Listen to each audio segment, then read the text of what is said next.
Many of my Chinese employees have been with us for over 2 decades. We have offices in Beijing, Shanghai, Shenzhen, Hong Kong. And I love coming every year to help them celebrate Chinese New Year. NVIDIA is growing. They're extraordinary talent here. And we also still have, we have great partners here and great customers here that I hope to serve. And so I'm optimistic about our opportunities here in China. I'm optimistic that our two countries will find a way of competing and cooperating in a way that enables American companies like myself to continue to be able to prosper in and serve in this market. And so I'm optimistic about those things.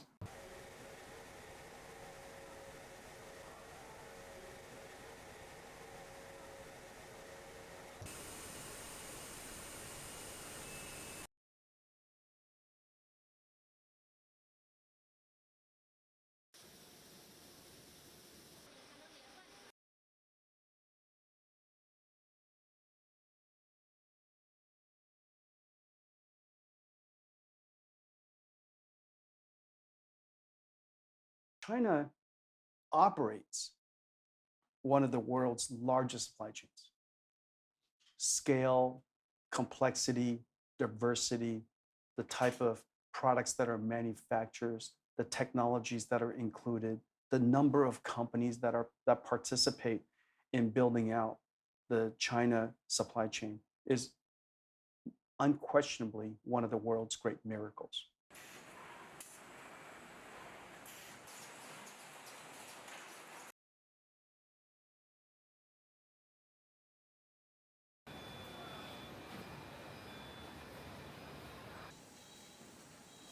China also builds equipment and control systems and components for the rest of the world's supply chain.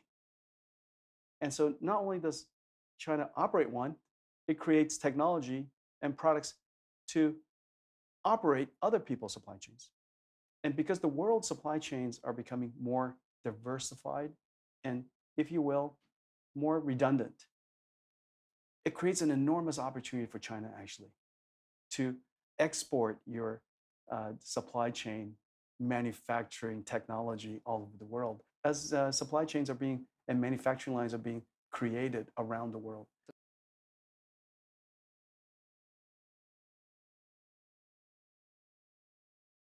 There is no way at this point with so much complexity and so many different industries to imagine a world where the supply chain isn't interconnected and interdependent. So that interdependency is a necessary condition. It's a good condition. It gives us resilience. And although we don't manufacture much in China, we have many customers and partners and technology partners that we serve in China's supply chain.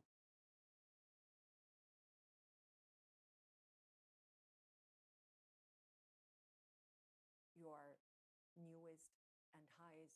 Anyone ever examines a Huawei phone, they'll understand the miracle of the technology has been assembled.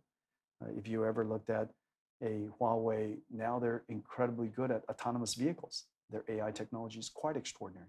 So this is a company that with great chip design capabilities, system design, system software. But if we're not here, this market will be served by Chinese innovators, chip companies, Huawei, of course, and many cloud service providers who will build their own chips. And so I think the market, China's AI market, will advance with or without NVIDIA. If we're not here, Huawei will find a way. That's my confidence in human innovation. If there's a will, there's a way.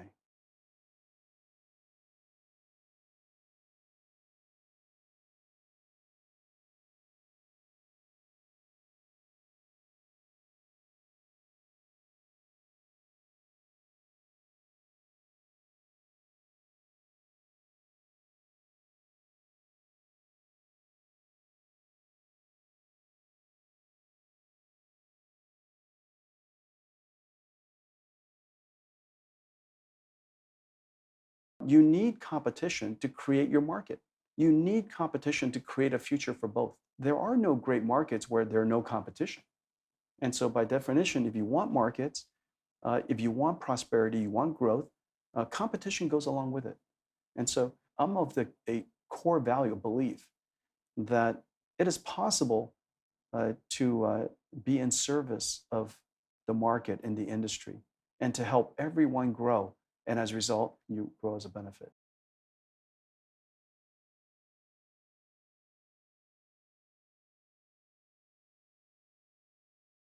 I respect my competitors, and I've got no trouble enjoying their company. NVIDIA competes with many companies in the world. In a lot of ways, most of my customers compete with me, and we have no trouble cooperating with them still. And I hope we'll have an opportunity to compete for many years to come. But my feelings toward them are that admiration and respect and competitive. I think the big idea here is that there are companies that compete, there are nations that compete, and all of that coexists at the same time.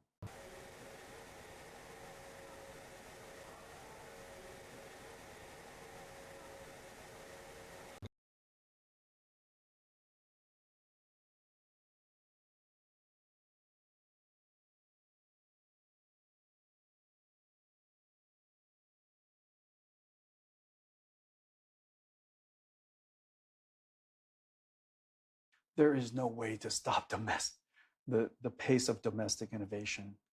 Of course, I believe that NVIDIA can make a great contribution. AI is a very complicated stack. It's a very complicated stack of cake.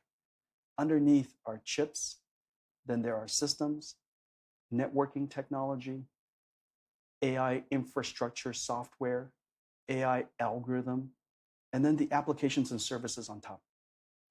That entire stack is extraordinarily complex.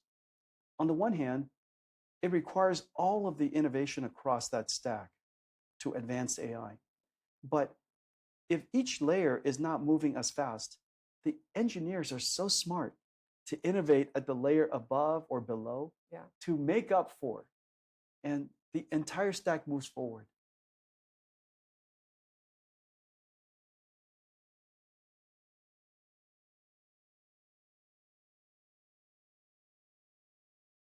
And that's one of the reasons why you have to admire the incredible innovation of a company called DeepSeek. Their model, called R1, is genuinely innovative. It re-architected many of the ways that the AI models operate so that it can take advantage of the H20 architecture. And so that's a very innovative thing. As a result, they achieved world-class results, even though they were built on H20s. And so researchers and developers, they could adjust to each one of the layers. I have a lot of optimism and confidence in the innovation capabilities of China to adapt to whatever resources they have. Now, remember, H20, although it isn't the most advanced that NVIDIA provides, is still extraordinary in terms of capability. You know, it is the architecture that defined, that created, if you will, the AI revolution. And so today, it's still extraordinarily good.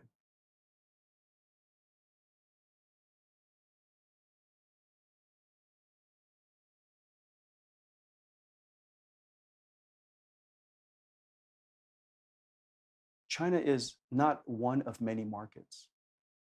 China is a singular, unique market. The dynamics of this market, the innovation, the dynamism, the pace of this market, this industry, is simply singular. We've been here for 30 years. I came to China long before most of the high-tech companies were here even. At the time, the only technology company was Legend and Great Wall.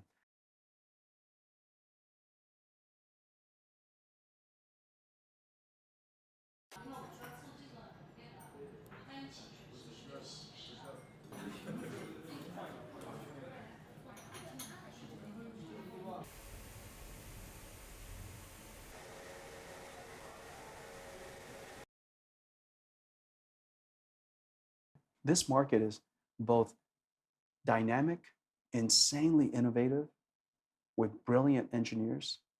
It has one of the world's largest population of computer scientists. The only other population this large is in the United States. And the population of end consumers is extremely large. This is not a normal market. This is a very unique market. As a technology provider, we need customers. All providers need customers. And this marketplace is very unique. You can't be complacent about that. And the unintended consequences, the long-term consequences of not participating in the China market, is unknown. But I doubt that it's positive.